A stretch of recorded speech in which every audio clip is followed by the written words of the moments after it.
அம்புலித் தெரு. அந்த ஊர்ல எல்லாரும் தவிர்க்கிற ஒரே இடம் இருந்தது. அம்புலித் தெருவில்.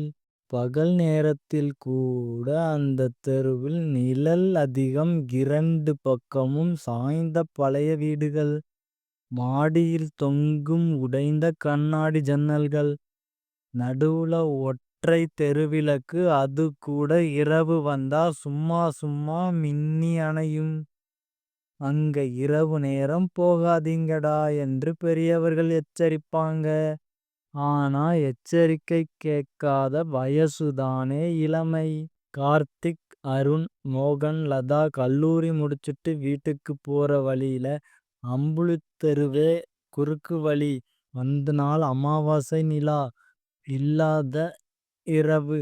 டா, இன்னைக்கு ஏன் இந்தத் தெருவுல? லதா கொஞ்சம் பயத்தோட கேட்டா. பேய் இருக்குன்னு நம்புறியா? அருண் சிரிச்சுக்கிட்டே சொன்னான். அதே சமயம் டிக் டிக் தெருவிளக்கு மின்ன ஆரம்பிச்சது. அந்த 4 பேரின் காலடி சத்தம். நால்வரும் நடக்குறாங்க. பின்னாலிருந்து சரசர காலடிச் சத்தம். மோகன் திரும்பி பார்த்தான். யாரும் இல்லை. ஆனா அந்த சத்தம் நெருங்கிக்கிட்டே வந்ததுடா. யாராவது இருக்கீங்களா? கார்த்திக் கத்தினான். பதில் அமைதி. அந்த அமைதிதான் அதிகம் பயமாயிருந்தது. அவர்களைப் பார்த்த தருணம். தெருவோட முனையில ஒரு பழைய வீட்டோட முன்னாடி ஒரு பெண் நின்று கொண்டிருந்தா. வெள்ளை சேலை, முடி முழுக்க முன்னாடி. முகம் தெரியல. அக்கா, வழி கேட்கணும். அருண் மெதுவா சொன்னான். அவள் தலை நிமிர்ந்தாள். கண் இல்லை, வெறும் கருப்பு குழிகள். வாய். இவையெல்லாம் இயல்பை விட அகலம். என்னோட தெருவுக்கு வந்துட்டீங்க. அவள் குரல் ஒரே நேரத்தில குழந்தை மாதிரியும் மூதாட்டி மாரியும். ஓடு! கார்த்திக் கத்தினான். நால்வரும் ஓட ஆரம்பிச்சாங்க. ஆனா தெரு முடிவே இல்லாம நீள்ந்தது. எவ்வளவு ஓடினாலும் அதே வீடு, அதே தெருவிளக்கு. லதா கால் தடுமாறி கீழே விழுந்தா. லதா.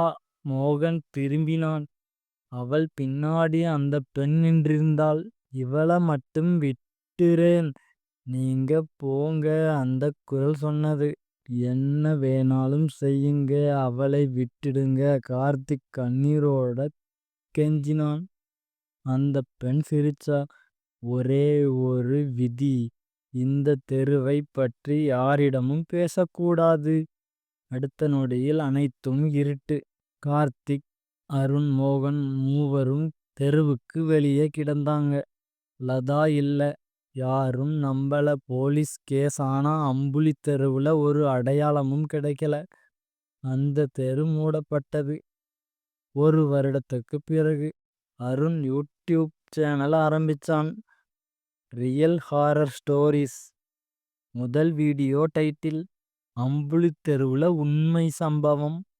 வீடியோ அப்லோட் ஆனது அதே இரவு. Tick tick. அவன் வீட்டுக்கு வெளியே ஒரு தெருவிளக்கு மின்னியது. மொபைல் ஸ்கிரீன்ல ஒரே ஒரு கமெண்ட். விதி உடைஞ்சிடுச்சு. பின்னாலிருந்து ஒரு குரல். இன்னைக்கு என் தெருவுக்கு நீதான் வரணும். முடிவு இல்லை. அடுத்த நாள் அருண் காணாமல் போனான். இன்னைக்கும் அம்புலித் தெருவுல இரவு 12 மணிக்கு ஒரு பெண் நிற்கிறாளாம். அவளைப் பார்த்தா திரும்பி வர முடியாது.